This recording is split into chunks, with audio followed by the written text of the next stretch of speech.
NFL training camps are in full swing, and the Hall of Fame game is this Thursday. We let you know what's news and what's bullshit, plus our favorite DFS picks for Can. All this and more at the IBT podcast, coming right your way.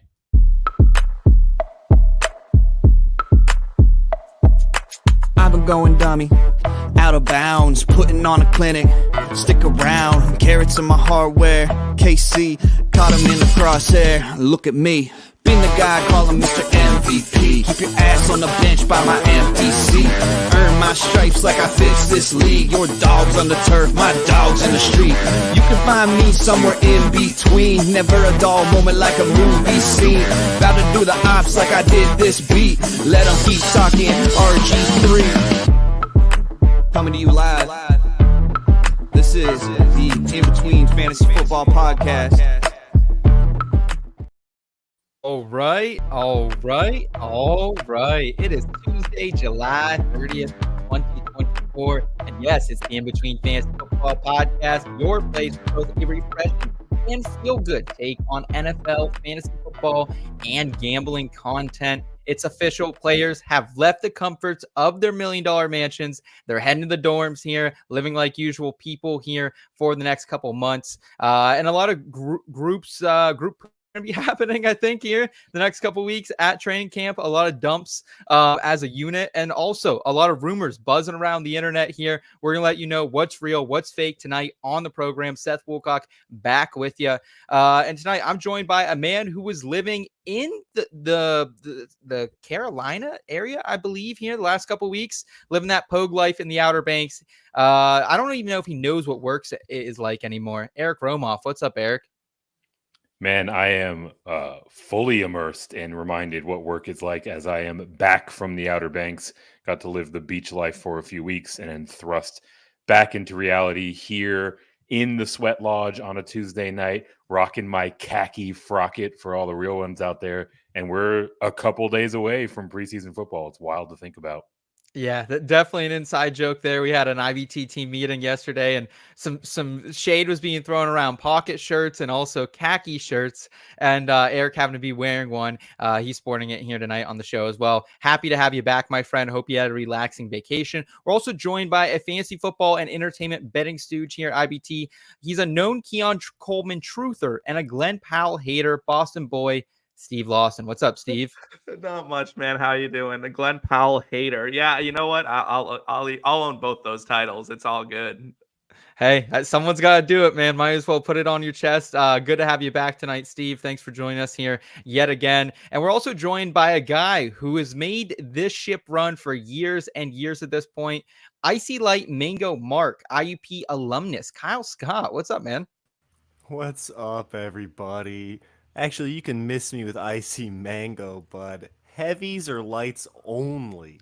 Wow. In this house. Wow, no summertime tropical drink for you, Kyle. That's terrible. Eric, I don't think you've had an Icy Light Mango yet, but do you like mango beers? I feel like that's a bad take from Kyle right off the rip. That's probably something you can miss me with as well. I think I'm a bit more polarized in my approach, right? Like I either want to go with like a nice hoppy IPA, or to put it in island terms, I want to throw a little bit of junk. I want to get as fruity, as tropical as possible. I don't want the hybrid, right? I want one or the other. Okay. Steve, I know you're not a huge drinker. Do you like the fruity drinks as well? Can you get down? Because I usually can't, but summertime's here. You know, I'm all about trying a little something new. I am all about the fruity drinks when I'm out at the clubs or whatever. I'm absolutely asking for diabetes when they hand me the drink. Like that's all I want. Like just mess me up. It's either that or it's a Guinness, and that's what I drink. Like it's either fruity as anything or it's a Guinness, and there's really no in between. Okay, all right. Was not expecting that out of the kid, but you are from Boston, so I probably should have known a little bit better. Also, shout out to the IBT. We're less than 2 weeks away from draft night out. That's our draft party in Canton, Ohio.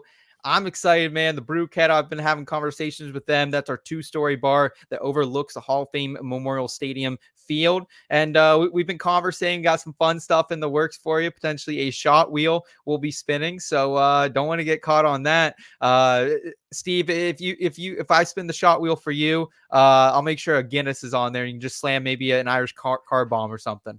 Hey, listen, I know how I can throw shots back with the best of them. I mean, we may not drink a lot here, but when we do, we're gonna go hard. So you know how it is. We're no Okay. bitches up in here. Okay, all right. And speaking of the Hall of Fame Stadium, we're talking Hall of Fame game today, a little DFS preseason action and some training camp news. So appreciate the IBT family riding with us.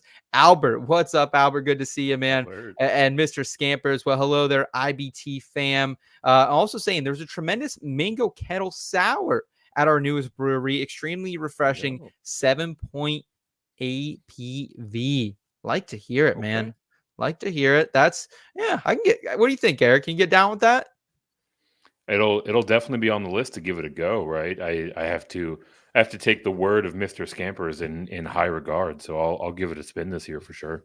I trust him. I trust him for sure. Also, who I trust Trophy Smack. They are presenting this show once again this week. Trophy Smack is the premier provider of fantasy football hardware, whether you're a winner, a loser, something in between. They got a little something for everyone. Here's a quick word from them. This is what a winner looks like, buddy. Countless hours of studying the game, watching the game, and honoring the game. Only one man can come out on top. Imagine having last year's fantasy team immortalized. Imagine walking into this year's draft party with this hog of a trophy. Trophy Smack changed the fantasy football awards game. However you want, the trophy is how you'll get the trophy. That includes free engravings for all past and future winners. They also have a sweet draft kit that delivers an epic in-person draft experience. Patrick Mahomes, Christian McCaffrey, Jahmyr Chase. Ever heard of them? Well, they're all in the kit. Shop Trophy Smack today and get your league something legendary to compete over. All right. Shout out Trophy Smack. We appreciate you guys very much. They've just been sending packages to my house for like the last 4 weeks. I haven't even opened every single one of them yet. So there's a lot of shit in there, and we're going to be giving a lot of it away here at Draft Night Out. So if you guys want to check that out, if you're curious what it is, click the link in this episode description and get a ticket if you're going to be out in Canton, Ohio for the Fantasy Football Expo in just a couple of weeks. We hope to see you guys out there, potentially doing a shot with Steve. A little Irish car bomb there. All right, guys, let's go ahead. Let's jump into the program here and talk a little training camp here and bear in mind or bullshit. This just in. Breaking news. Man, that sounds like a bunch of bullshit to me.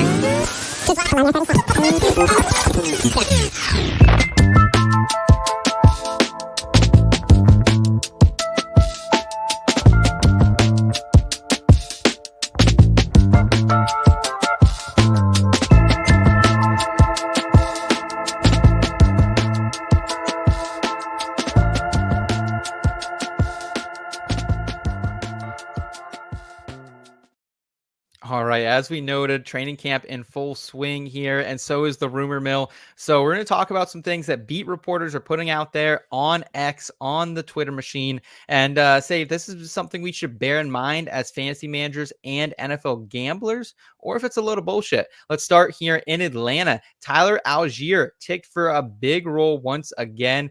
Zach Robinson says, quote, Tyler is going to have a big role, and at certain points in the season, we are going to be leaning on him. That's from Josh Kendall of The Athletic. Eric, is this something we need to keep in mind? Could it be a potential second straight year that Bijan Robinson does not return value in the first round? Certainly something to keep in mind, but not something that I think we should sound the alarms about, right? Like, I think the real consideration is people just assumed as our cover boy, or at least transition boy, Arthur Smith, was out of the way in Atlanta, that it was just going to be Bijan Robinson getting 80-90% workload. And that was never going to be the case, right? NFL teams generally don't operate that way in the year of our Lord 2024. So I feel like this is a bit more of stating the obvious, right? I mean, at this point of the offseason, with it coming out, obviously, you know, it bolsters that position a little bit more. But either way, stated or not, there were going to be points where Tyler Allgeier was going to get carries. There are going to be situations where he probably makes a little bit more sense to be on the field, either as opposed to Bijan Robinson, in addition to Bijan Robinson. So this isn't, you know, an earth-shattering announcement, but, you know, maybe this will work to kind of temper expectations for Bijan, and we see him slip a couple of picks, but still very clearly a first-round selection in my book. And Steve, we kind of touched on it last week in our episode here on the podcast that there's kind of this debate right now. Should it be Bijan that is the RB2? Should it be Breece Hall? Bijan feels like the more popular consensus as of late, but I'll be honest, I haven't been there at all. I know you haven't been there at all. So does this give you more confirmation that, hey, if I'm on the clock in the first round, I need a running back, Christian McCaffrey's off the board, it's Breece Hall over Bijan to me? 100%. And honestly, I felt this way even before this report came out. You're not going to get rid of Tyler Allgeier. He's a 1,000-yard rusher and has plenty of pass catching upside, plenty of ability. And frankly, like as electric as Bijan is, you can't spend that kind of draft capital on a guy and then run him into the ground. I mean, this team has aspirations for playoffs, and you probably will see them save Bijan quite a bit. In games that maybe are runaways either way. I don't think this team is going to be a playoff team, but I think they think they're a playoff team. And that's going to hinder how much they use Bijan, honestly. So I wouldn't be shocked if Tyler Allgeier clears 150 carries. Okay, 150. Yeah, he was kind of been right in that range of, doing about 100 or so, 120. I don't know what his official mark was last year, but I feel like it was right somewhere in that range. But so this is one that we're not totally buying as new. It's not changing a whole lot for us, kind of giving us a little bit of confirmation bias here on the Breece over Bijan crowd, and then just not saying it's a load of bullshit quite yet. Let's move to Pittsburgh here, guys, where Justin Fields balling out amid Russell Wilson injury. And I don't have a source for this because it's all over the place. You can see the clips on the internet. Justin Fields looks pretty good right now here, Steve. I know you were high on Fields earlier this offseason. Are you feeling any type of way that maybe we see a shift in the Pittsburgh offense amid this Russell Wilson injury? Or do you think like, hey, Russ will be back in a couple of weeks. He's still on the pole, as Mike Tomlin is saying, using a little racing term there? I think this has just been a prophecy that's been fulfilled, right? I don't think.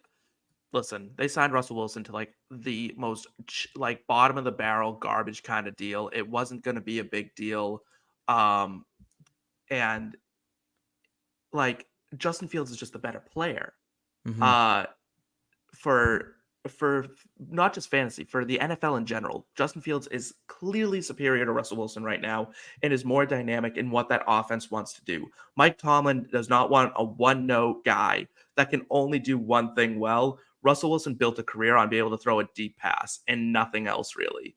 So this is a player that's going to add a dynamic layer to your offense. They traded for him knowing he needed an extension. Justin Fields has been, continues to be, and will be the future of the Pittsburgh Steelers. Eric, where are you at on that? Like, obviously, I think Steve high on Fields compared to the consensus right now. I like Fields as well. If you would say like, hey, pick a starter for the year, but Russell Wilson is a leader. He is a guy who has command of that locker room. Yeah, and I think that's why he's in the position that he is, right? I feel like it was more of a kind of tip of the cap lifetime achievement award to have him on the pole position heading into offseason and heading into camp as the, quote unquote starter. But, for however flawed of a system it might be, the NFL is legitimately a meritocracy, right? The cream will rise to the top. Yeah. You think that we will see Justin Fields come under center and take that job sooner rather than later, right? Maybe a third of the way or so into the season. The thing to keep in mind, and I should preface this with all of our answers as we're talking about camp reports, all of these have to be taken with a grain of salt, right?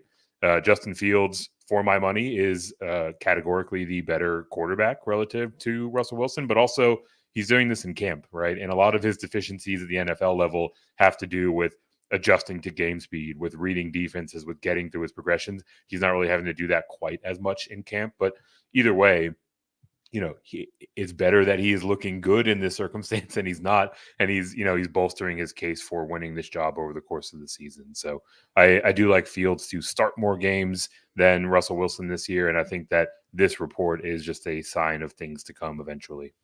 Okay, all right. We got some Justin Fields truthers over here. Never thought I'd be in that camp. I've been the guy kind of doubting him, and Join us. really to me, like Steve, I think you are right that he is the better player than Russell Wilson right now.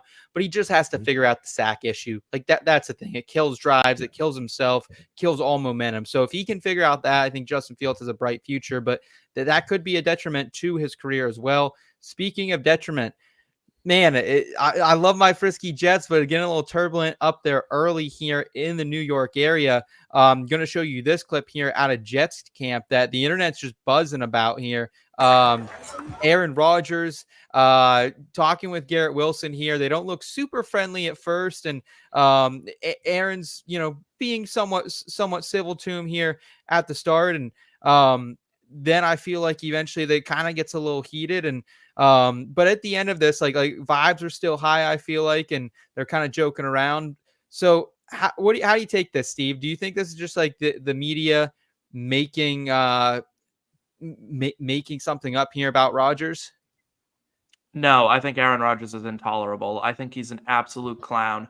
I do have the wrong clip up too. I will say that. Totally wrong clip up. This is not the one of them bitching at each other. It's the one of them loving up on each other. Apologies. Yeah, and that's, I mean, regardless, right? Aaron Rodgers is who Aaron Rodgers is. And I've seen the clip going around, so I know what you're talking about. And it's just, he's a problem. And no one loves Aaron Rodgers as much as Aaron Rodgers loves Aaron Rodgers. That man is an ego maniac. It's absolutely crazy that he's out here saying oh yeah, it's mandatory minicamp, but it's not like that mandatory. You know what I mean? Like we're making words mean different things. No, we're not. Mandatory means mandatory. In every sense of the word, mandatory means obligatory. You have to be there. And he opted not to. He opted to go travel around and do fucking whatever in the desert like he did last year and go into a little dark hole and do what Aaron Rodgers does. And that makes the whole friggin' narrative about him. And now he's not playing in the preseason because he's still recovering from an Achilles injury that I was told by everybody who wants to ride Aaron's dick that he was ready to come back in week 9. So the man's a liar, an egomaniac. Shut the fuck up, Aaron. Retire already. So vibes not high from Steve. He's kind of feeling the heat a little bit there. Eric, have you seen the clip that we're kind of talking about? Because I personally love it. To me, it's just two players who want to figure things out. To me, it's still all systems go on the Jets. I'm not backing down here at all. I think there are some people like Steve who obviously do not like Aaron Rodgers. I know we've had a lot of people on this program over the years who don't like Aaron Rodgers that much. I think aside, though, he's going to prove some people wrong and potentially make some fancy points come out of the Jets side of the ball here this year.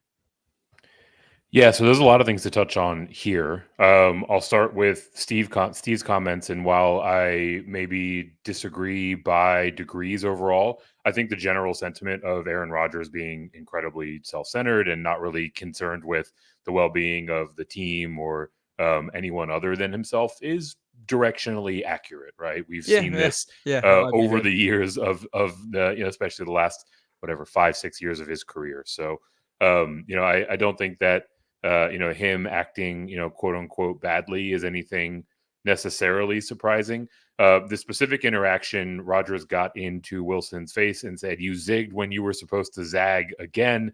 And then Wilson chirped back, "And again, you were supposed to show up at minicamp so we could practice this, but you chose Egypt." So that is the nature of the interaction. That is honestly, what people are lip reading. I don't know if that's verbatim. I don't know if you get. Sure. Do you think that's what he is saying there? Yes. That appears to be what he's saying, right? But either way, the nature of the interaction is they were out of sync on a route, and there was some chirping back and forth. And if it wasn't for some of the character questions around Aaron Rodgers, I would say that this is a perfectly typical camp interaction, right? The reason why they have these camps, why they go through OTAs is so that guys can get on the same page, right? And at the end of the day, these are elite athletes at the top of their craft that are trying to hold each other accountable so that they can achieve a joint goal. So these sort of things happen all the time in practice, in camp, throughout the season. But because it's the Jets, because it's Aaron Rodgers, I think this is getting a little bit more run than it should. Kind of in a vacuum, I think there's really nothing to this, but Aaron Rodgers, in my book, doesn't appear to be the best teammate overall. Is it Aaron Rodgers wants to have all the leadership shit without actually being a leader. Like, that's what Aaron Rodgers is, right? Like, we're seeing him being like, why aren't you doing this? Why aren't you doing the right stuff? Why is your head not in the game? And it's like, bro, are you really, you're going to come at me for that? I'd be furious. I'd be in his face screaming at that point as a teammate. So my question is for you, Eric, are you stopping drafting Garrett Wilson right around where we were, like end of the first, early second? Like does this change expectations? No, I wouldn't say so. To be fair, I haven't been drafting Garrett Wilson at cost largely. Like, I think he's more of like a middle to late second round type of target.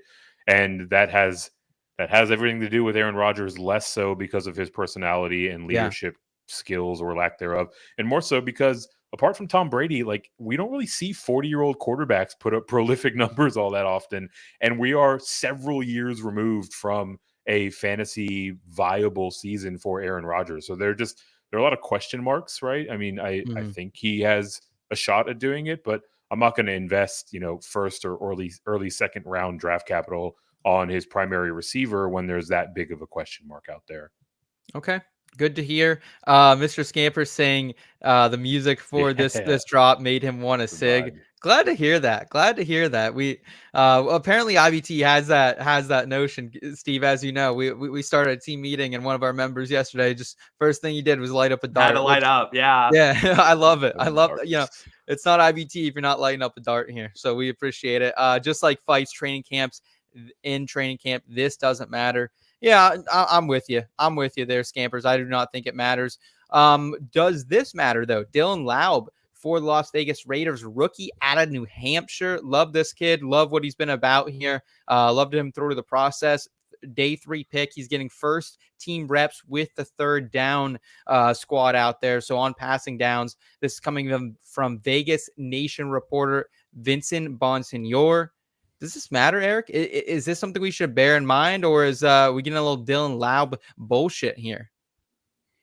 No, I think it's certainly something to bear in mind, right? They brought him in because he has a very particular set of skills, and in the early parts of camp, we're seeing him get more run in those types of scenarios. So, I haven't been in the camp where I thought that Zeus White was going to get a bona fide 3-down role, right? I figured someone was going to be catching the ball and taking some third down work. So, it seems like it's going to be Laube. I don't know if it's going to be enough to really put Dylan on the fantasy radar.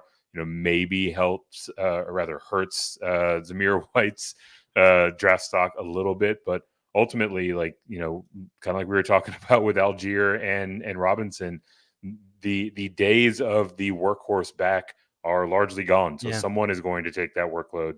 I'm happy to see that they're, giving a shot to the youngster. Okay. All right. I like it. Last round dart throw for you, maybe, Steve, in a redraft. He was my Mr. Irrelevant pick in Scott Fishbowl. So any love for Laube here? Or do you think it's more just like, hey, maybe let's not like go full gun on drafting Jahmyr White because his ADP is creeping up there, man. Like he's starting to go in like the late RB teens rather than the 20s. I mean, you can draft him if you want. I'm not drafting either of them. It's like, don't tell me garbage and tell me it's treasure. You know what I mean? Like, that's not what it is.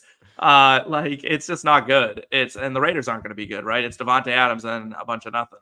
And that's not a knock on, I think they have 2 really good tight ends, which is a weird thing to invest in today's day and age. But like, what is it? Gardner Minshew and Aiden O'Connell's throwing the balls. Jahmyr White and Dylan Laube is running the ball. And then like they let Hunter Renfro's like gone. And it's like Jacoby Myers and Davante Adams. And that's fine. Davante Adams is a stud. This is weirdly a team I would want to like play an NFL franchise year with because like they're not I like playing kind of with like shitter teams and like trying to make them better. You like to make them better by getting rid of all the trash, right? Like none of those guys get to start anymore except for Davante Adams and Brock Bowers, right? Like, I don't know. Yeah, so not a ton of interest there in our guy No. Laube. I'm gonna keep pumping him up. I'm gonna keep pumping up Dylan Laube. Hopefully, get him on the podcast eventually. I've sent him a couple cold DMs. Haven't Well, heard don't hit back me with yet. that after I've just trashed the man. Like, Yeah, I that's all mean, let right. me That's know all that right. before I come on Hey, here. no bias here. No bias here. Hi, Dylan. I thought you were trash. I compared you to actual garbage. Welcome to the podcast. Let's talk about another running back here that some people called trash last season when he had a bit of a down year, but had a great year prior. Rhamondre Stevenson hypes up Alex Van Pelt's outside run zone scheme. Quote, his favorite kind of offense to play, and that's coming from Zach Cox, a New England beat reporter. Eric, you were someone last year who you saw kind of the shift down at your Houston Texans with the run scheme. They were kind of going with more of a power approach. You thought maybe, hey, this might actually fit better with Devin Singletary. We made the jump. Singletary won people a lot of leagues, helped people advance. Do you think Rhamondre Stevenson liking the run scheme that he's using here with AVP is something to know, or do you think this is him just like, hey, I got to hype up my new offensive coordinator, gonna have to, feed him some load of bullshit here? If I had to choose, more so the latter, right? Everyone coming into camp is in the best shape of their life, and they're running faster and they're stronger than they've ever been. They felt great.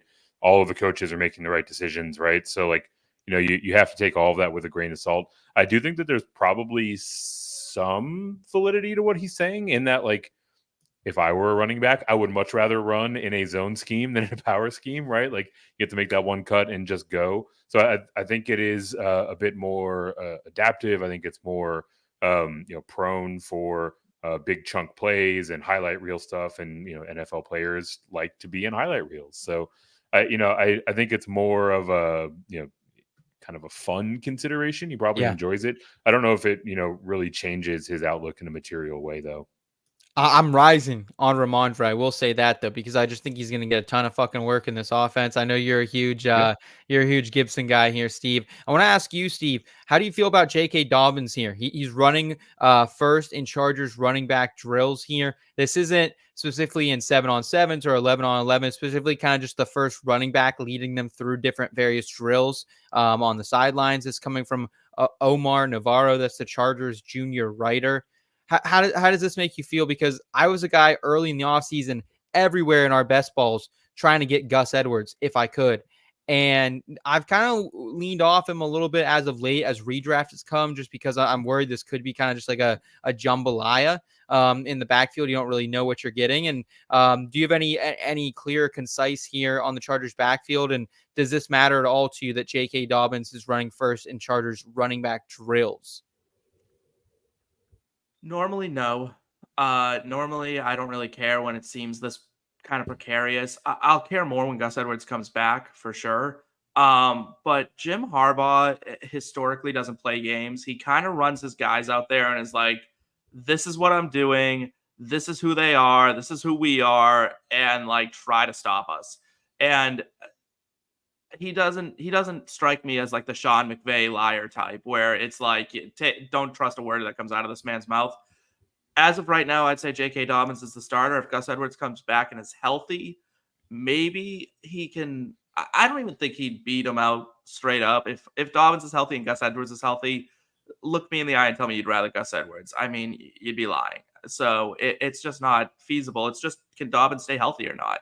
And if he does, great. And if he doesn't, then it's tough to know. It's kind of tough to know just because we haven't seen Dobbins removed from that Achilles quite yet. So kind of still a lot of question marks up in the air, I think, there in Los Angeles.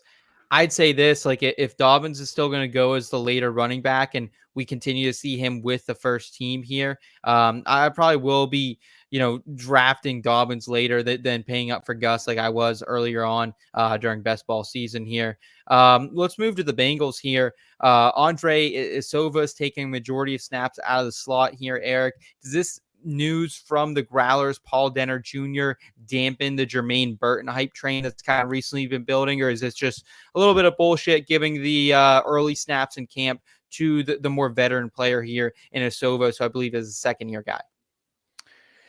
Yeah, I mean, I think it should dampen the Jermaine Burton hype, but to a point that he kind of should have been at all along, right?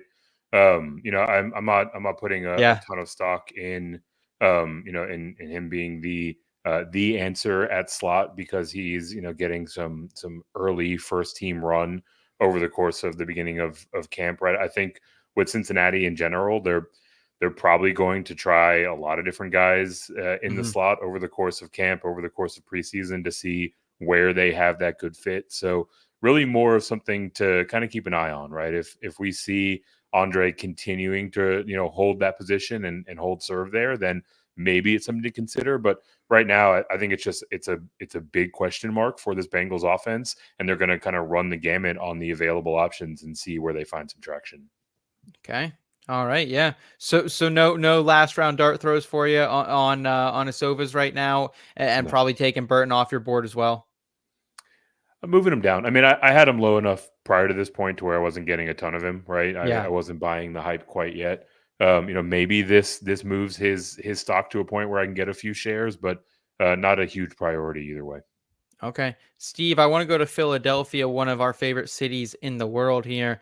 Just had a great cheesesteak over the weekend, guys. Have to say that. Not from Philly, but from Hershey, Pennsylvania. It's this place called, not a sponsor, Stuffed Steaks.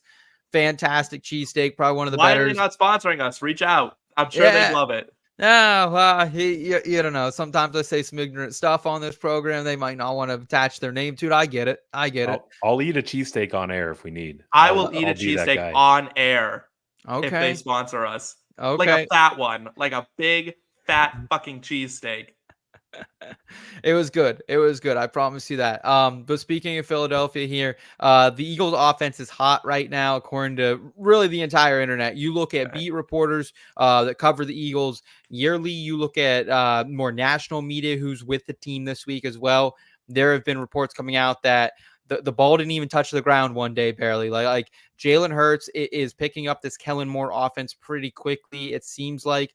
Are you buying back into the Eagles offense after a down year? Are you believing the hype that they're hot, or is this a load of BS coming from our friends out there in the city of brotherly love, Steve? It shouldn't be bullshit. They have all the talent in the world for this to be an accurate report, right? They added Saquon Barkley. They have AJ Brown. They have potentially the best wide receiver on the team, Devonta Smith. Like, this team is stacked at every position. Jalen Hurts really just needs to be Brock Purdy, and this team should go to the Super Bowl. It's a great team. There's no reason for that ball to be touching the ground in drills. I mean, I hate when people say that the ball didn't touch the ground once. All right. I mean, they're playing drills, so I would imagine it's not going to. But this offense should be hot. And Kellen Moore is probably one of the best offensive coordinators in the league, constantly putting up numbers. I mean, look what the Chargers did last year. I mean, that was crazy. So, yeah, to the moon. Everyone. Absolutely. Eric, how do you feel about it? I know you've kind of been a Kellen Moore guy most of your fantasy analyst career as well. You were high on Keenan Allen last year. He delivered big time for you. But overall, like in a way, the Chargers offense, they looked good early on, but they kind of fell off. I can't really tell if that was Justin Herbert getting hurt and Austin Eckler not being himself, Keenan kind of slowing down late half of the season. Quentin Johnston couldn't catch a ball to save his life. So, like, do you think that the Eagles offense is rejuvenated here now they have a little bit higher quality of an offensive coordinator, you think?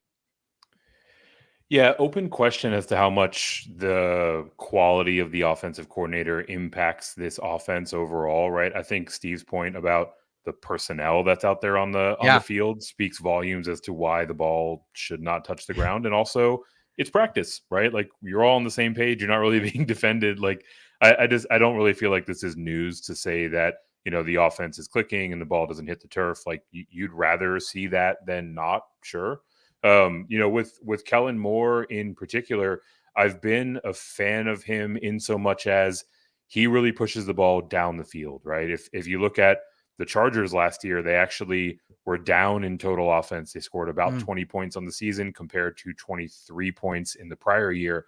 But the vertical nature of his offense led to those splash plays, led to a very explosive start to the season for Keenan Allen. I think we're going to see much more involvement among the pass catchers in this offense, which is something that we've been kind of waiting and waiting with bated breath for. I think we're going to see a little bit less emphasis on the tush push with Jason Kelce heading out the door and just a eye to preserving Jalen Hurts. So definitely feel like this offense is going to be much splashier. I don't know if it's a guarantee that they increase their scoring offense by 5, 6, 7 points because Kellen Moore's in there. I just think they're going to move a little bit faster down the field. Okay, maybe potential pace uptick here for Philadelphia if you guys are working on projections or anything like that. Something to keep in mind there.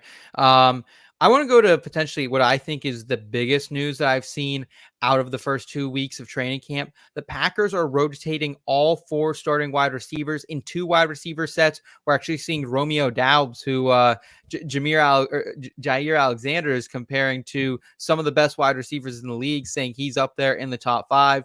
And then we're also seeing Dontayvion Wicks starting in that 2 wide receiver set as well.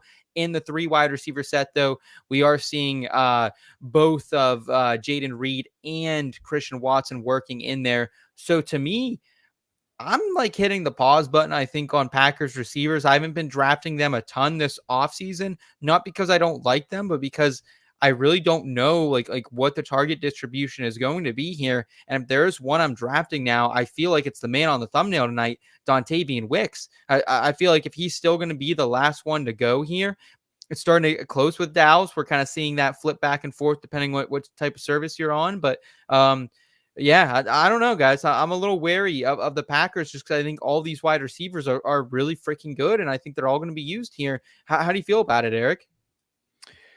Pretty similarly. I don't think it's surprising at all that we see all 4 of these guys getting run over the course of camp. I think we're going to see them get a fair amount of run over the course of the regular season and, by my money, a playoff run as well. This core top to bottom is incredibly talented 1 through 4. And to your point, I mean, generally speaking, whenever you see these kind of log jam position battles, you usually just go for the guy that's cheapest. Right now, that is Dontayvion Wicks, but that shouldn't, kind of water down the skill set and the ability of Dontayvion Wicks. He flashed plenty of times last year. I think there's a lot of potential to his game. So as we sit, 5 weeks before the season, I definitely have the most exposure to Dontayvion Wicks. But I mean, basically, as we see the ADP markets fluctuate on all 4 of these guys, I'm happy to scoop up value with any of them because I think this Packers offense is going to be fire this season. Steve, are you still circling the Packers wide receivers on your draft board this year? Because I just don't know if I can. Like I think Eric's right. Like if I don't have a bunch of Packers exposure to the wide receivers, I'm probably going to be a bit down and feel bad when they're lighting up the scoreboard. But it feels like one of those is just really hard to parse through when there's 4 guys who feel of equal talent. Yeah, I mean, all right.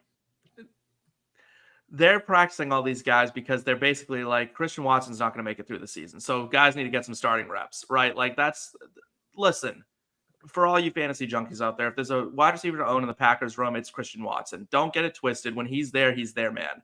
And the numbers showed it all last season. He is far and away the number 1 target for Jordan Love. Here's the problem. And no one in Green Bay is going to like me very much right now. Jordan Love's a fraud. Chill out. That's the problem. Last year, listen, all the love to the guy. Truly, I hope he does well. I hope he proves me wrong. I hope the Packers have their 3rd straight generational quarterback. But they probably don't. He's the highest paid quarterback in the NFL right now. That wide receiver room is good, not great. Just because they all look good compared to each other doesn't mean they're that good. That just means they're all mediocre. It's kind of like that situation where if you have 2 starting quarterbacks, you have none. It's a lot like that. If you don't have a star wide receiver, like if you have 4 star wide receivers, you don't have any. These guys are not no one should compare any of them to the best in the league. They're fine. They're fine. Josh Jacobs is the player to own there because that ball is going to be on the ground a lot.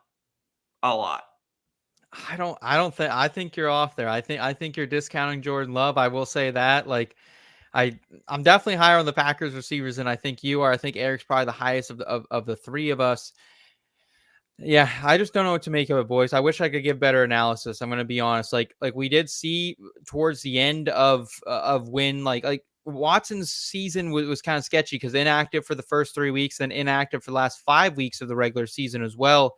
And then we finally kind of saw him get some of that volume back. Like in week 12, I think he had like 9 targets, 7 for 71, 2 touchdowns. Like we saw the explosiveness coming back.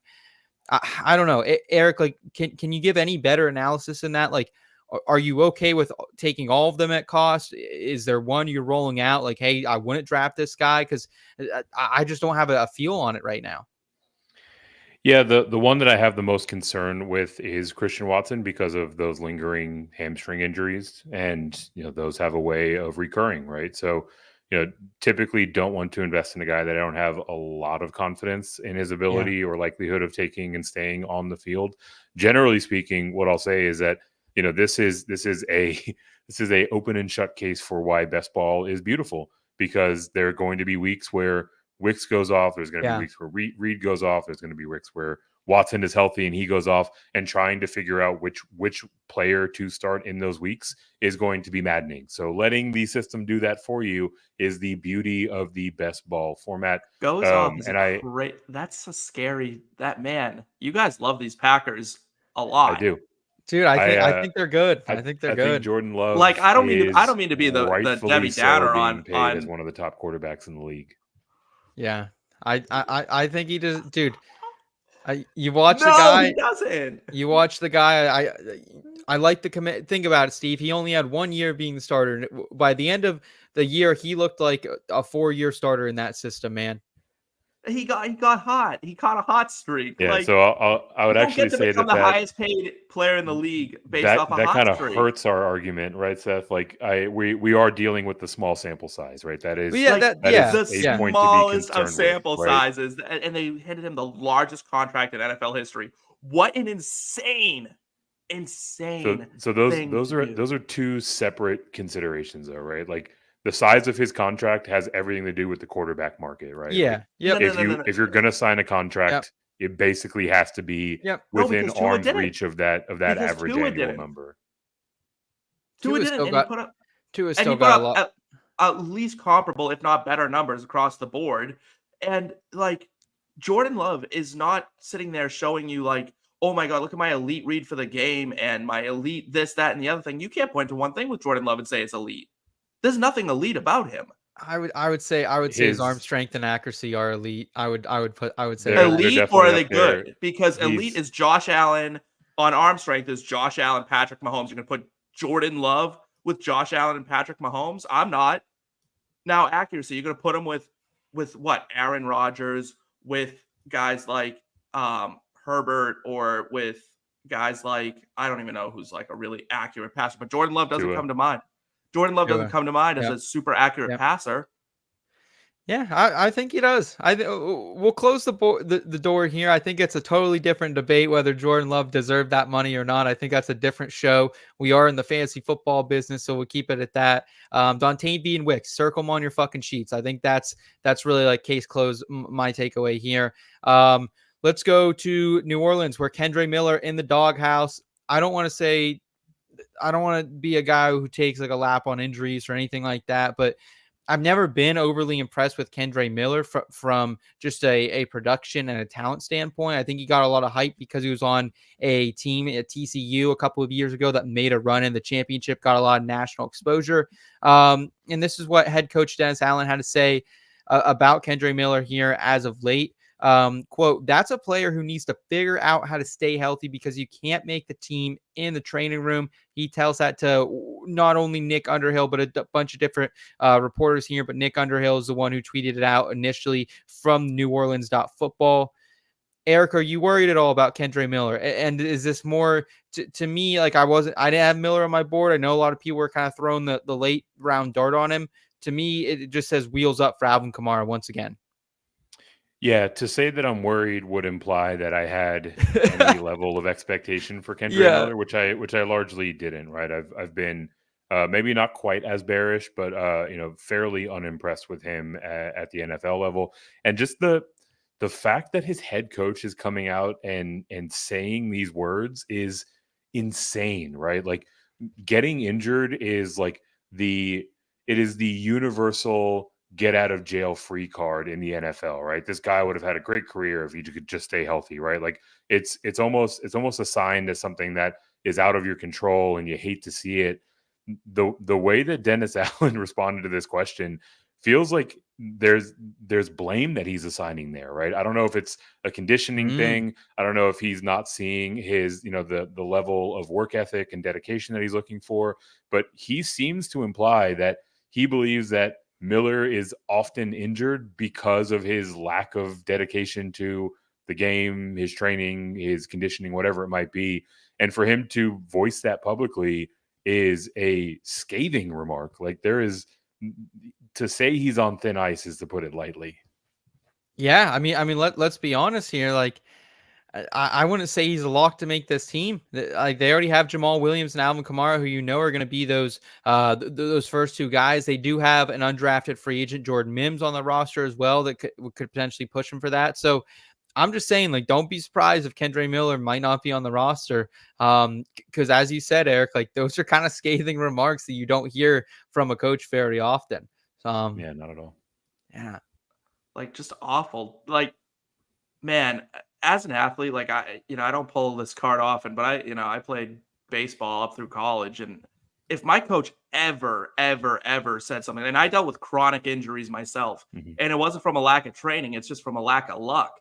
If my coach ever said something like this, like, not only are you like, I'm not making this team, but you're like, I don't want to be on this team. Yeah. You're done. You do not want anything to do with that coach.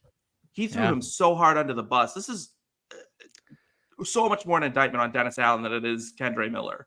Oh, yeah. Well, yeah, I've been signing and writing that book for a while. So yeah, I think I think that's probably that might be the most reasonable take you've had all night, Steve. I'm gonna be honest with you. It happens. Want to shout out Didi in the chat. Thank you so much for the $20 super chat. We greatly appreciate it. We do not deserve that because we're the dumbest fucking human beings alive, but we appreciate it nonetheless. Thank you so much. Also saying, if you're new, welcome. Please like, subscribe, and share. Plus, ring that bell for notifications on new videos and lives. Yeah, we appreciate that, Didi. We absolutely yeah, man. Yeah, we're right around that like 1.1K mark. So when we can get to 1.2K, I think we can do another little giveaway here. So yeah, let's get. I don't know what we need to have the golf side of things do a giveaway eventually. I don't know what we can give away, if that's like a club or what we can ship for that. But yeah, we're gonna try some different stuff on that end as well. Last note here. It's not, we can't really say if it's bullshit or not, but Michael Gallup retires from Raiders camp. I think it's just one of those situations, boys. You get back into the thick of things. You're like, yeah, my heart's not in this. I'm not in this physically. Like, this is a grueling thing. And MG calling it quits here early, Steve.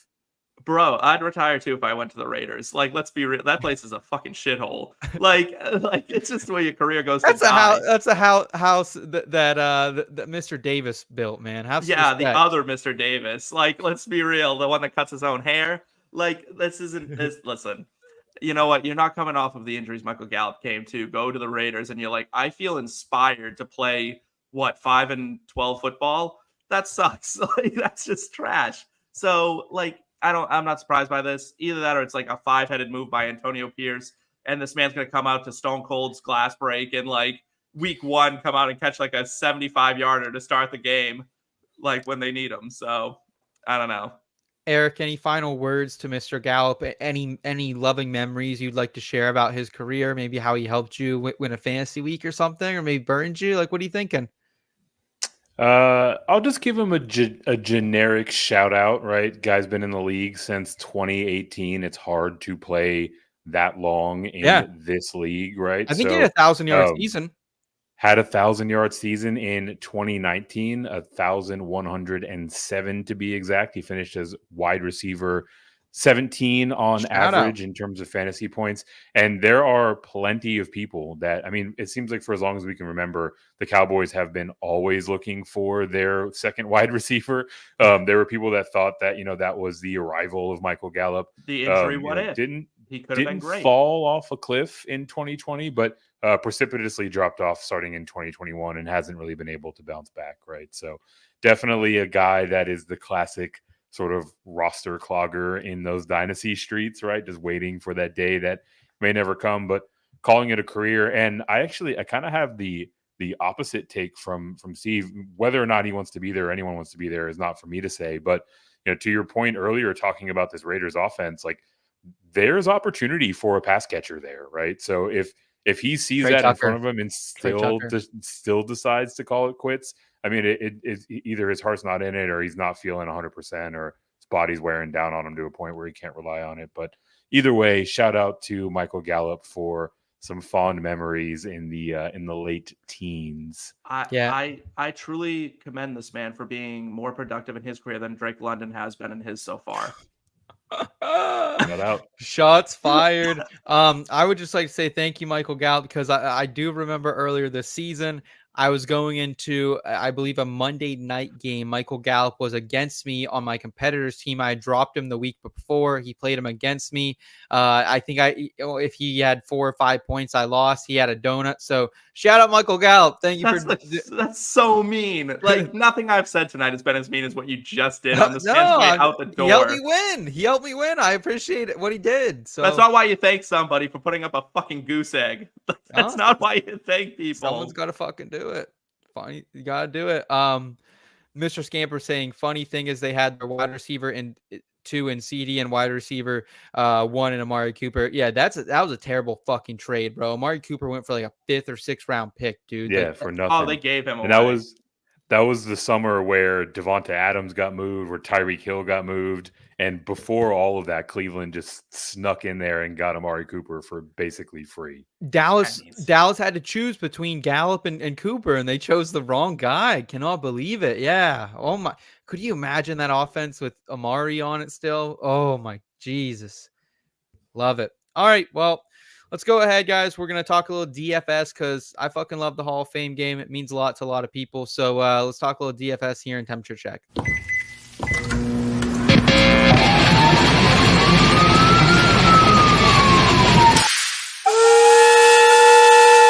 Temperature check. That's really spicy. Holy shit. All right. The Hall of Fame game will be played this Thursday night. Super pumped up about it. It will be the Houston Texans against the Chicago Bears. Bear down here in the great city of Canton, Ohio. We'll be right over there. We'll be overlooking that stadium here in just a couple weeks at our draft party. But before then, we have some football to play.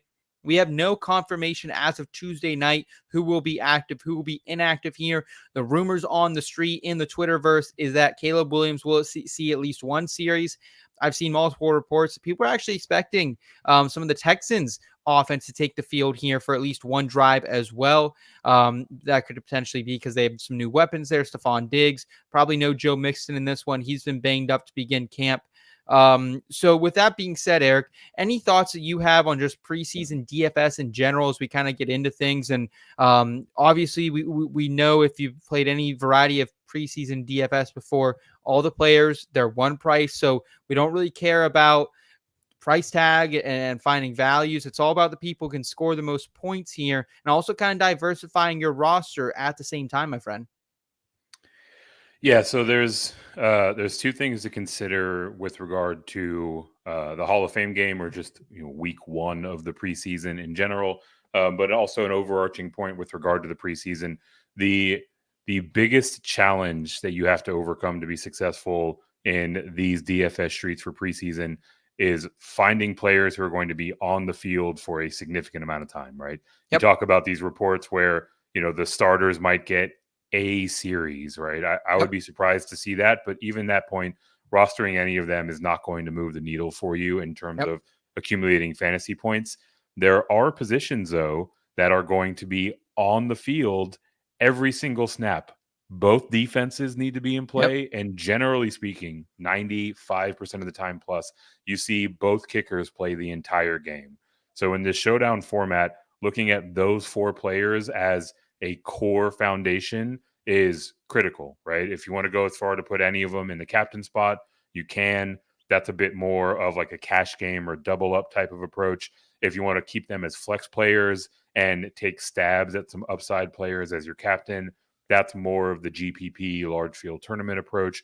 But generally speaking, you should be looking at rostering 3, if not all 4 of the defenses and starting kickers for these preseason showdown slates. Great point. I appreciate your breakdown of the different formats there. And let's consider here, we are playing in more of a tournament style here. We're trying to kind of ladder up. 50K goes to first one in this NFL Showdown over on DraftKings, 200K enshrinement ceremony. With that being said, Eric, do you have a good read on who in this tournament style you would put up in that captain slot? Yeah, so for me, this is going to expose some of my bias. My favorite player to put in the captain spot is Jawhar Jordan. Wow. He is the running back for the Houston Texans. A lot of that has to do with my Texans fandom, but more so, a former colleague of mine, Aaron Wilson, is reporting that both Jordan and, randomly enough, Dameon Pierce are expected to see the majority of the workload out of this Texans backfield in the Hall of Fame game. Because of that, Jordan is expected to be fairly popular in terms of his rostership. So, having him at your captain spot, you might not be able to ladder up a ton. But in terms of the guy that I think is most likely to score the most points, it's Jordan by a fairly wide margin for me. I was going to say the exact same thing. This is a rookie running back out of Louisville. Sprinter, has some speed here. Actually, was one of the heavy favorites to win the 40-yard dash here. Come back at the combine. Didn't show that great here, but was still electric at Louisville. Also a great returner, so we could see him potentially on kickoffs throughout the game as well. Steve, any argument from you with putting Jordan, the third-string running back for the Texans, in our captain slot? I don't have like a problem with it. I think it's a solid enough pick. If I'm going with a captain spot, I'm going to go with Tyson Badgett for the Bears, the backup quarterback. He's fighting for a roster spot, and I usually like to go with quarterbacks. Anyone who could play a majority of the game, like Eric said, that's what you want. I think he'll probably play a majority of the game and see what they got to see what they have behind Caleb Williams right now. So I like that choice a bit more as my captain, but I like Jordan just as much. I'm kind of expecting Bijan to potentially play like everything but maybe that first series or two if we do see Caleb Williams out there in the first half. So we might see Reppin and Austin Reed each kind of both get the third and fourth quarter themselves. So I think you're still probably right that out of all the quarterbacks, especially on the Bears side of things, Bijan could be one. So I think Bijan should be in our lineup regardless. Eric, any pushback on Bijan, who Division II quarterback out of Shepherd? This is second year in the season. He kicked my IUP Crimson Hawks ass a couple different times in the championship game and in the Final Four there of the D2 schools. Yeah, I'll push back a little bit in so much as I think that Bijan is pretty well locked in as the second quarterback in this depth chart, at least the favorite to be so, right? He played better than most expected in his limited action last year. He's been a model citizen over the course of his involvement in camp and training programs and things like that. And I do think with this extra game, we find coaching staffs wanting to do a little bit more player evaluation, right? So to my point earlier about, kind of a cash game approach as opposed to a tournament approach, I think Bijan's a fine play in the cash games, right? He probably will see about a third of the quarterback snaps when it's all said and done. If you want to shoot for the moon, though, I love speculating with Austin Reed, right? This is a kid that, has shown to be electric at times from his tenure at Western Kentucky, a kid that the coaching staff should want to get some eyes on and get a handle of whether or not he is going to be, in contention for the QB3 spot, whether he's going to be a practice squatter, right? So I think that we can shoot for some upside with Austin Reed, but in terms of kind of the median point of the projection, Bijan does look to be a bit more stable.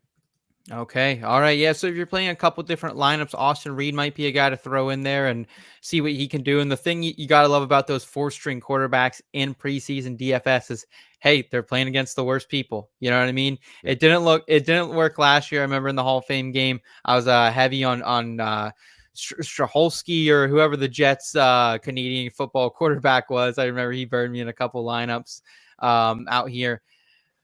Is there anyone from the wide receiver cores that you guys would be interested in? The only person, like, when it comes to looking at who could be out there for the Bears with the second string guys, it's Tyler Scott, Velus Jones Jr., still somehow in the league, even though he's 45. Just kidding. DeAndre Carter is out there. You got the Colin Johnsons, the Dante Pettises, the Freddie Swains, kind of like, no one of super note there. I will say, though, overall on the Texans side with their third string unit probably running out there, Ben Skoranek. If you guys remember him from his Rams day, kind of a scrappy slot player, can also play a little bit on the outside as well. Yeah, he's coming in here. Going to be his first year with the Texans. How do you feel about it, Steve? Any interest in Ben Skoranek, or is there a different wide receiver on these teams that you're targeting? This honestly, this is like the hardest fucking question in the entire world. It's like, I mean, I don't know. The janitor's probably gonna get a few snaps in there too. Like, this is hard as fuck. If I want a wide receiver, honestly, I probably want to go. I'm gonna butcher his name, and I apologize because I've heard it pronounced 17,000 different ways. Rhamondre. Honestly, I think that's the wide receiver I want because I think early on in the game, they'll use him, target him, get him a series, and probably try to get him a touchdown just to get him going and see what he can do. Because we know what Keenan Allen is and we know what DJ Moore is, and they probably want to see a little something out of the rookie. So I wouldn't be shocked to see him get some playing time in this. And I think he could really put up like a quick, 3-catch, 40-yard, 1 touchdown, boom, he's out of the game, and you kind of move on. Eric, how do you break down these receiver cores here? Like, are you tempted enough? Because that is a good point. Like, of all the starting wide receivers, Rome is probably the most attractive here because maybe he does get an extra series with the second stringers. Maybe they want to get him involved earlier, being the rookie top 10 pick that he was. Yeah, generally, especially in the early part of the preseason, I categorically avoid most of the expected starters, right? Yeah. It would be weird for them to, say pull all of their starters after one series. I'm not even entirely sure we see the starters at all in this Hall of Fame game. But let's say they all get a series, and then the 9th overall pick, a top 10 investment in wide receiver, they trot him out there for a second series with a bunch of guys that might not put him in the best position to win or hang him out over the middle or whatever it might be. It would be kind of a weird sense or a weird vibe to see out there. So just as more of like a blanket rule, I'm usually not considering any of the starters unless there is crystal clear reporting that they're going to get a fair amount of run, or if we are much deeper into kind of the dress rehearsal stage of the off season. So for me, this, again, broken record, a lot of this boils down to if you're playing a cash game or if you're playing a large field GPP. In the cash games, I'm almost not rostering any wide receiver whatsoever, right? Like, you have much more stable projections with quarterbacks, with the kickers and defenses that we mentioned, right? So that's largely the direction I'm going. So the place where I am considering wide receivers are in those larger field tournaments. And in those cases, I want to shoot for upside, right? Ben Skoranek, scrappy locker room guy, first guy in, last guy out, the kind of guy that you want to take your daughter on a date, all of the fun cliches. I don't think that he really has the upside there, right? He might be on the field a bit more, but if I'm shooting for upside in these large field tournaments, I'm generally looking at the guys that are on the fringe of the roster and that have an athletic profile that they can potentially break out, right? So we've heard reporting out of Houston that D'Amico Ryans wants to see more run from his younger players. So it has me looking towards guys like John Mechie or specifically Xavier Hutchinson. Hutchinson is a guy that is an athletic freak of nature, but hasn't really had an opportunity to get on the field, has had some issues getting open or creating separation. This could be an opportunity, especially playing against second and third stringers, where his athleticism might be on display and you can get that fairly low-owned upside play. And on the Bears side, very similar case to be made for Colin Johnson, one of my favorite prospects in recent years who just can't seem to stay healthy. He's healthy right now. I do think that he'll get a fair amount of run, and he has the profile to take advantage of softer matchups again, going against second and third stringers on the Texans secondary. So let's not put any wide receivers in the lineup because I think you guys are right on point there.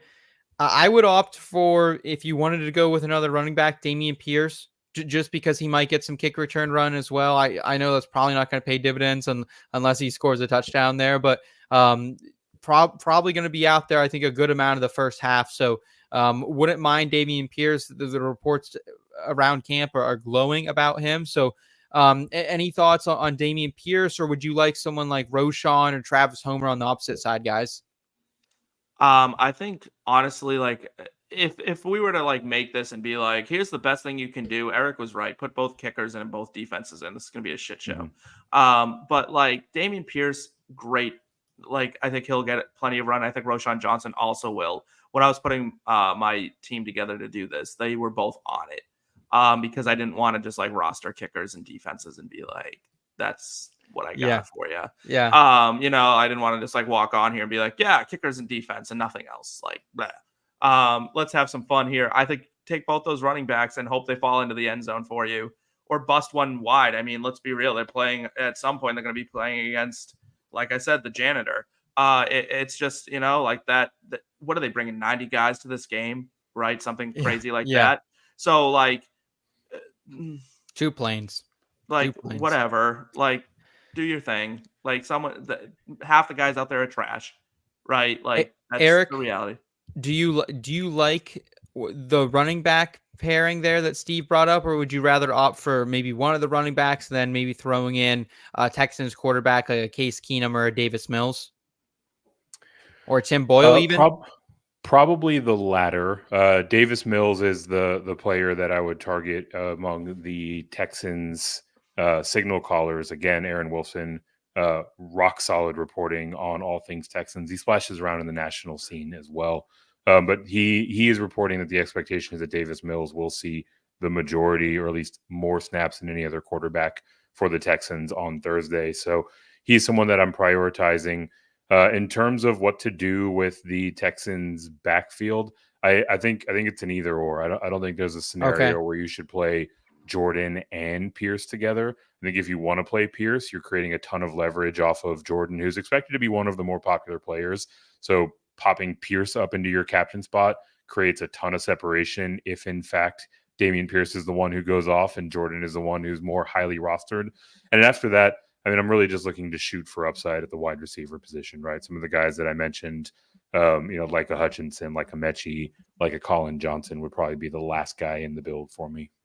Okay. I will definitely say I need Fairbairn in the lineup. I think he's one of the more trusted kickers in the league. I trust him to get it done here in Canton as well. Occasionally they're going to bring in those camp legs, just the guys who really have no shot of making the team. They're kind of just trying to put some film out there to potentially get scooped up by another teams. But Fairbairn's going to take the reps here, I think, on Thursday night. So I'd like to have him in there. Steve, what defense would you pick? If we did throw a defense in here, would you go Texans or Bears? Bears very strong to end the season with their defense. Eberflus kind of seemed to get it together there. However, this is DeMeco Ryans, a very formidable former linebacker himself and very defensive-minded head coach. Yeah. So I would go with the Texans because I don't care what the Bears defense did at the end of last year because it's the backups. And if I had to guess which coach is going to basically accept no failure whatsoever and not care about the situation, it's going to be the ex-linebacker in the NFL, right? And he may let the offense off the hook a little bit and be like, you guys are just trash, whatever. But he's not going to get shown up on defense. He just won't. He refuses to do that, and he's going to push that defense to perform. So 1,000%, I would bet on the Texans defense. Eric, who should we go with for this last slot? Should this be another defense or another kicker, or should we shoot for the upside with a wide receiver? Yeah, it should absolutely be probably another defense. So in this case, the Bears, right? Again, it's so hard to come by any player in any of these spots that's going to be on the field for every single snap available to them. And the defenses are the rare exception to that. So, firing off dual defenses and candidly dual kicker builds is going to be the core of my builds for the Hall of Fame game. Cool. You're gonna have a great time watching that, I'm sure. Yeah, buddy. So going through our lineup here in the captain slot, we do have rookie Jawar Jordan. He's going to be locking up the captain. Then we have Shepherd Pride, Tyson Bagent in the flex, Davis Mills in the flex, and then kicker Kaimi Fairbairn. And then we'll have another couple flexes here. The defense is filling in Texans and Bears. So appreciate all the insight here, boys, and putting together a little preseason lineup here for us. And let's go ahead and round out the show with a little bit from the forum. If you're up, stuck, thinking about what to do, here in between, we got advice for you. Back and forth all day, trying to pick the play. Let's hear what them boys here had to say. Presented by the Fantasy Football Advice Network.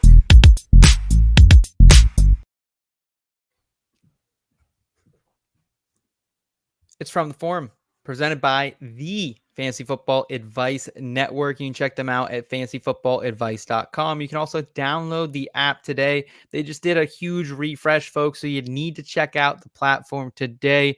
So much more stuff going on over there. Easier to find people, easier to interact with different things. And they also got a little fantasy baseball, a little fantasy basketball rolling out here soon as well. So up to something season, very high over there at our friends, the Fantasy Football Advice Network. We appreciate them supporting this show from the very, very early days. So thank you guys over there. And make sure you guys are making your free account at fantasyfootballadvice.com today. Here's a question from Grindberg. In this cluster of running backs, who finishes with more points per reception, PPR points in 2024? JT, Jonathan Taylor, Jahmyr Gibbs, Saquon Barkley, or Derrick Henry? Steve, how do you feel about this? Is there one of these running backs that jump off the page to you? We're seeing these four go back-to-back pretty much to back-to-back in late first, early second rounds of drafts here. Derrick Henry's been known to slide into the third round at times, but his ADP is moving up closer to the mid-second round as the offseason progresses, as those more casual players re-enter the fold. Yeah, I think if I had to take one of these guys, it would be Jonathan Taylor. He, to me, just has the situation on lock. He's not going to share the ball with anybody in that backfield. I think he's going to catch plenty of passes. He's going to score plenty of touchdowns. From there, it's in order. It would go Gibbs, Saquon, Derrick Henry in that order. Derrick Henry being far outside of those guys' names. I think Jahmyr Gibbs, you have to worry about David Montgomery. Saquon, you have to worry about Jalen Hurts poaching touchdowns, and they're going to be an air raid offense and like that, all that stuff. Derrick Henry, it's just he doesn't catch enough passes to really be in the conversation. He's not going to get the same volume. So it's Jonathan Taylor to me. He has no question marks. Yeah, you're banking on touchdowns, I think, with Derrick Henry if you do like him the most out of this group. Eric, how do you feel about it? Because I think I am with Steve. I think Jonathan Taylor's the safest. He's the safest potential to score the most points because he does have a lack of competitions there. Evan Hall probably going to be the second man up there in Indianapolis. But Jahmyr Gibbs, he might have more upside to me. But you just have the constant threat of Montgomery, something you were very high on last year, kind of warning us that, hey, Montgomery's still a guy. He's still going to be around. This coaching staff likes him a lot. Yeah, pretty close to lockstep with Steve here. I do think that Jonathan Taylor is the clear choice among these four. The only place where I will quibble, I guess, to your last point there, is I would actually put Saquon Barkley ahead of Jahmyr Gibbs and then have Derrick Henry round out the list of four. The points are the ones that you really raised, right? David Montgomery is still a considerable part of this offense.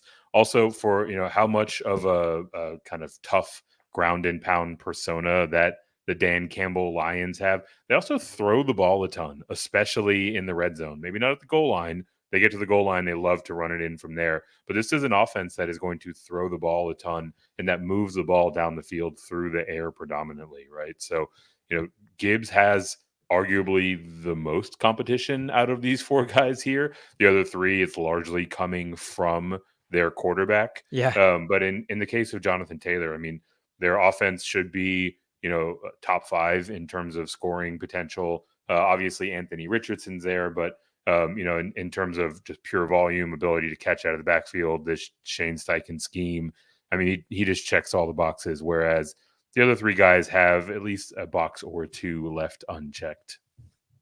Bonus bullshit or bear in mind here for you guys. We're hearing rumors that Will Shipley is seeing some first string work inside of the red zone for the Philadelphia Eagles. Is this them just trying to take the load off of Saquon early here in the offseason, you guys think? Yeah, it's bullshit. That's bullshit. That's nothing. Eric? Yeah, I don't think there's anything to that in terms of the framing of your question, right? If this is a threat to Saquon Barkley, no. Is it something to watch so we can maybe get a better handle on who to handcuff Saquon Barkley with? Yeah. Absolutely, right? We can definitely read these tea leaves and try to get a better gauge of who the next man up would be. But in terms of, regular season or postseason action, I don't think that we're going to see Shipley really push for work that would otherwise go to Barkley, barring an injury or a long run where Barkley needs to catch his breath. Okay, so I think we're pretty consensus here in this cluster of running backs. The mid to low end RB1s here. It's Jonathan Taylor is going to be our favorite in this group. Steve and I a little bit higher on Jahmyr Gibbs than Eric. Saquon Barkley right in that mix. And then Derrick Henry I think falls just down a little bit for us. Guys, I appreciate everyone tuning in tonight. Kyle, appreciate your help in the back end. Thanks to all the IBT family members out there. Mr. Scampers riding along with us. Albert, saw Didi in here as well. Thank you guys so much. We appreciate it. Eric, you got Pros with Joe's coming up here soon, man. Plug that. Tell us what's going on with that, my friend. Yeah, I've got Pros with Joe's coming up here soon, and I'm sharing tonight's airways with two of our fantasy pros for this year. I haven't committed them to memory, so I don't recall the foundations that you're playing for respectively, but we are going to start fundraising this week. Best way to get involved is to get to our website. It is proswithjoes.com. First thing you see there is a registration form. That is the best way to get involved. You'll be the first one notified when we do start fundraising. You'll have a couple special offers heading your way. Be able to see all 56 of our pros listed there once we go live. So getting that ramped up here this week. Again, proswithjoes.com and at proswithjoes on Twitter. Appreciate it, man. I'm playing for 812 National. It's a foundation for youth writers out of Chicago. So shout out 812 National. Steve, tell us what you're playing for, and also tell us how Rainbow Bowl is going, as I know drafts are underway for that. Yeah, no. So for the third year running, I'm playing for the Trevor Project, as I typically do. It's providing a safe space for queer kids to be able to call if they're in any sort of crisis and have someone to talk to them, because sometimes all we need is a listening ear and some support. Yeah. And that, the goal is always in everything I do related to the LGBTQ community is to let queer kids become queer adults. And that's how the Rainbow Bowl goes too. We are 144 players strong right now in the Rainbow Bowl. So Seth, I think your draft just about wrapped up, or is just about to. I was playing with some fucking sharks. My draft is so bad. I'm going to be probably the worst team I've ever drafted in my life.